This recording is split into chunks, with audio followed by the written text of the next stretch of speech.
What connects the war-hungry kings of our early history, Theodore Roosevelt, Western movies, and possible sun worship in southern Scandinavia? If you are into prehistoric art and sculptures, the answer is easy. Storytime with Santis.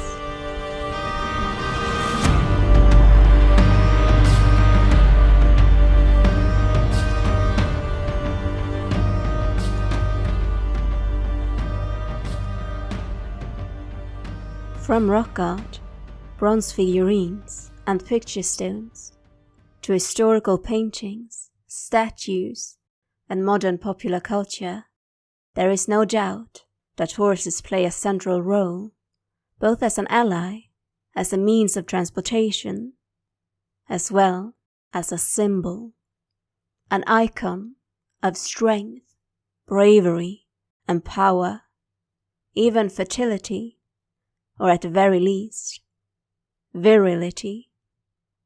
During the late Bronze Age, horses were riding animals in Scandinavia. They could pull luxury chariots.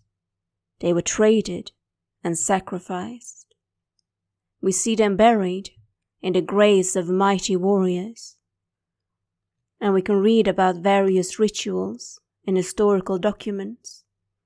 In southern Scandinavia, petroglyphs, where man and horse seem to be greeting or in other ways interacting, have been interpreted by archaeologists as proof of rituals centered around the relationship between man and horse, or at least warrior and horse. Horses were also entertainment. Iron Age picture stones depict so-called stallion baiting, where stallions were egged on to fight while the crowd cheered on. To borrow the words of esteemed archaeologists Christian Christiansen and Thomas B. Larsen, authors of The Rise of Bronze Age Society, from the framework set by an almost pan-European emergence of social stratification and the development of elites and warrior aristocrats, or more plainly put, at that time, when all of Europe almost at the same time started to like shiny new things and sought power and status through consumerism and material possessions. At that time, the importance of the horse rose ever higher, both as a marker of status and power, but also concerning rituals and ceremony, religion and mythology. But those are not the theories that I want to focus on here. We will explore one of my favorite stories, or rather theories of a story.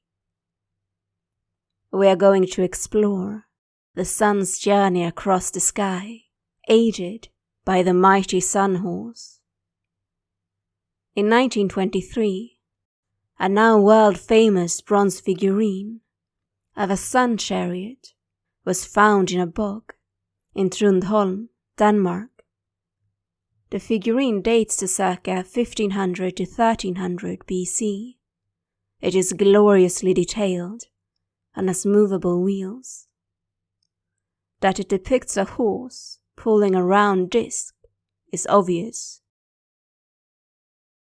But what makes it extra interesting is that one side seems to have been covered in a thin layer of sheet gold, resulting in a light, shiny, golden front side and a darker back side. This set archaeologists pondering. Could this have been used as part of a ritual or to tell a story, as part of a performance? That the sun was worshipped around the world has long been seen as a fact.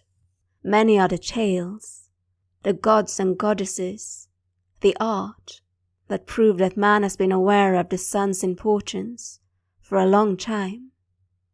almost as long as we have existed.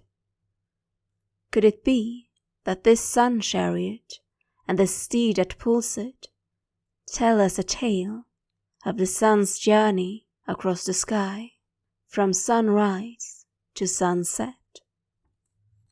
According to many, if not most archaeologists, yes. The sun chariot from Trundholm is far from alone. A curious story seems to unfold on a series of Bronze Age races, at least if you are to believe distinguished Danish archaeologist Flemming Cowell.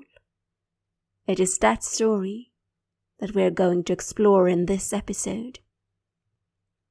As always, I'll start with my own interpretation, where I do take some creative liberties, but I'll finish the episode with a more factual summary on the base of the story and the source material behind it.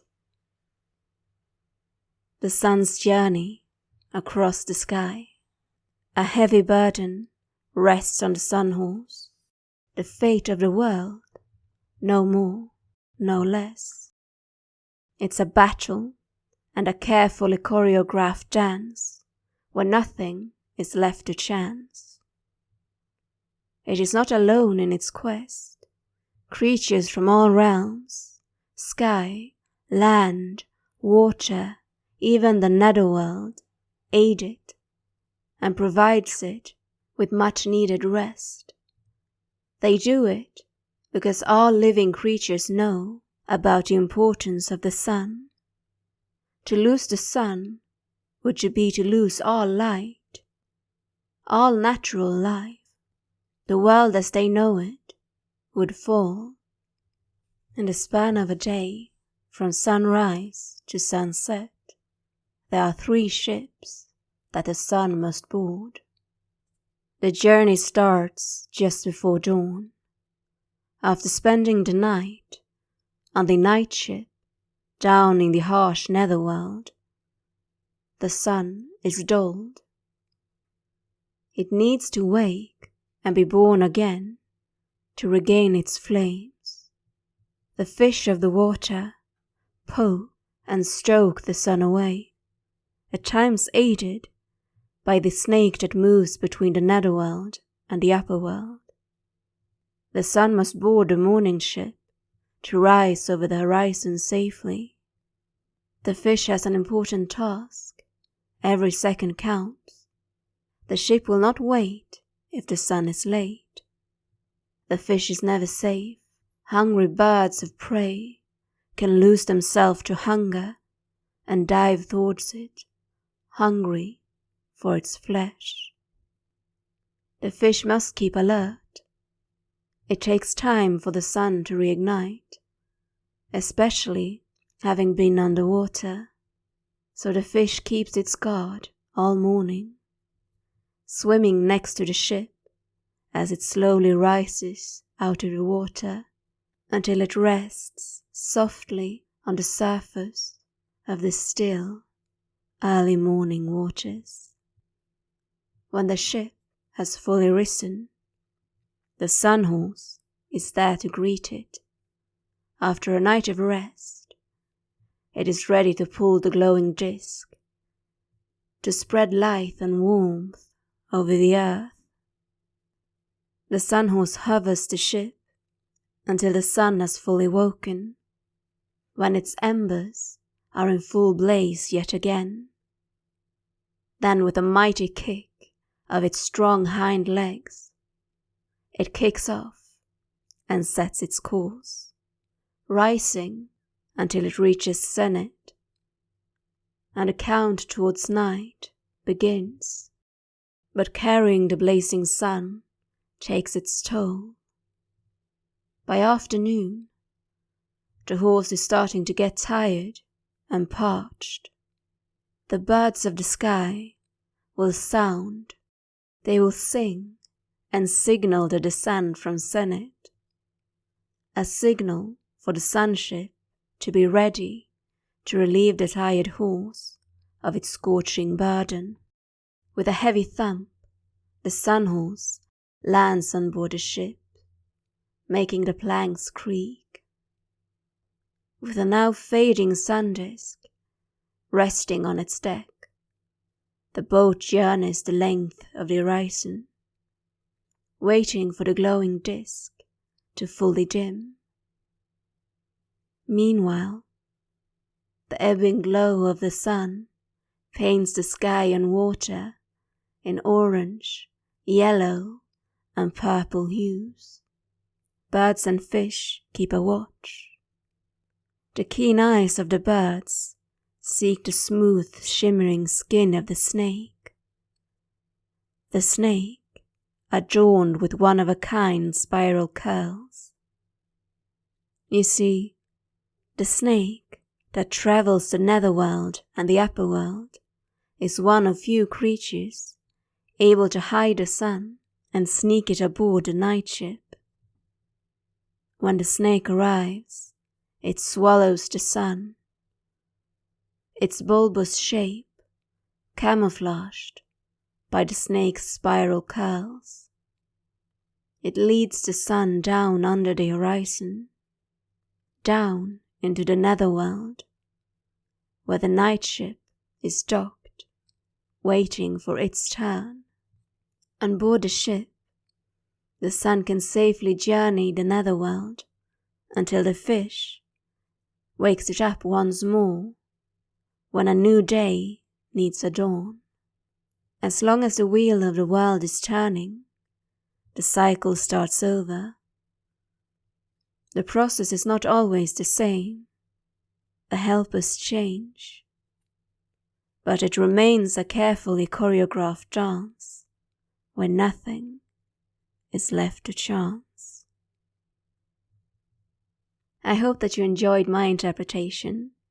While I did add a flourish here or there, it is mainly based on Fleming Cowell's illustration of the sun's journey from his written work Ships on Bronzes from 1999.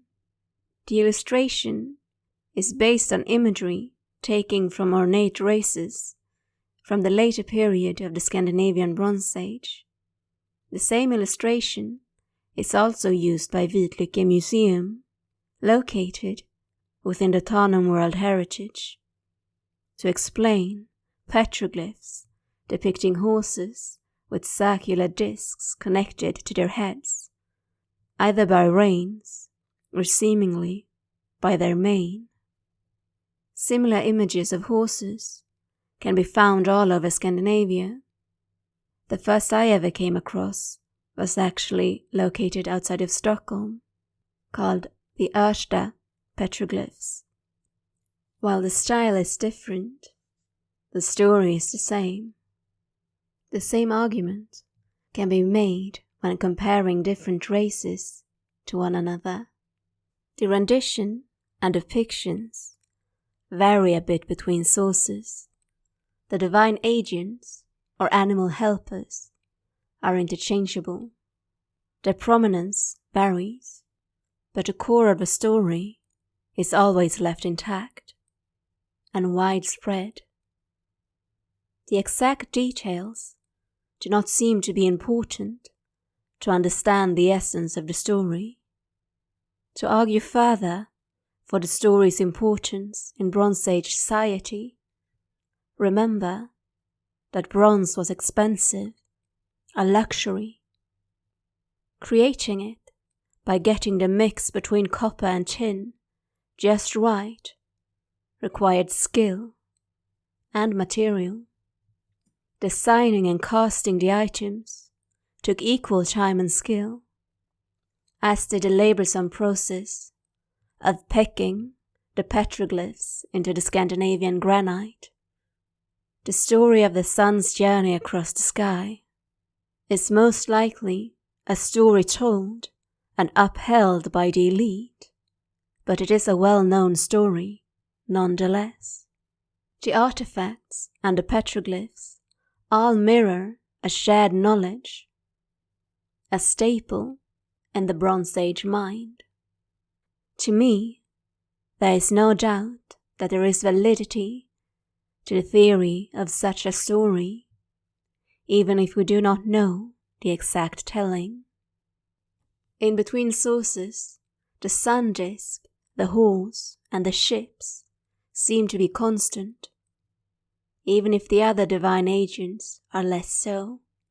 We went over the significance of horses as both symbols and commodities earlier in this episode. It is also easy to see the ship serving a similar role, both as a vessel for transportation and a prized possession, but also as a symbol and a metaphor for change or the passing between planes or states. Many are the stories of ships being used to transport the spirits of the dead, but why choose fish, birds, and snakes as guides or helpers? These are not animals typically linked to courage or strength. The fish seems to serve as a messenger between night and day, but its placement in relationship to the ship or the sun changes. Equally as much of a wild card is the snake. Just like the fish, it can appear both during morning and night, but generally it is interpreted as the snake's duty to aid the sun during the journey to or from the netherworld. Interestingly enough, in later mythology, the snake does often seem to be linked to the netherworld. For example, tangled in the roots of the world tree Yggdrasil sits Nidhogg, the malice striker, and gnaws on its roots. Then how about the bird? Well, the bird alternates between sunrise and sunset, and is believed to have been chosen as it can fly, swim, and dive, and therefore move between several planes, water, land, and sky. Both snakes and birds are common motifs when it comes to our Scandinavian rock art, while fish is more of a rarity.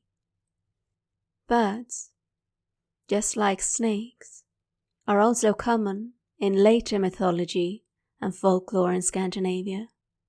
Much like Gandalf said about Gollum, it seems like all creatures have a part to play in the fate of many, horse or fish. But the story of the sunfish does sound far less intriguing and dramatic. As a final note, before I leave you to decompress, or perhaps press play again, I would like to say that this Bronze Age tale is not to be confused with the Norse sagas and tales of Snorri Sturluson's Edda, where the sun is also pulled on a chariot by two strong horses, constantly chased across the sky by a mighty wolf named Skoll. But since I have a weakness for said story, I will of course record a retelling of that as well. But until then, stay safe and take care.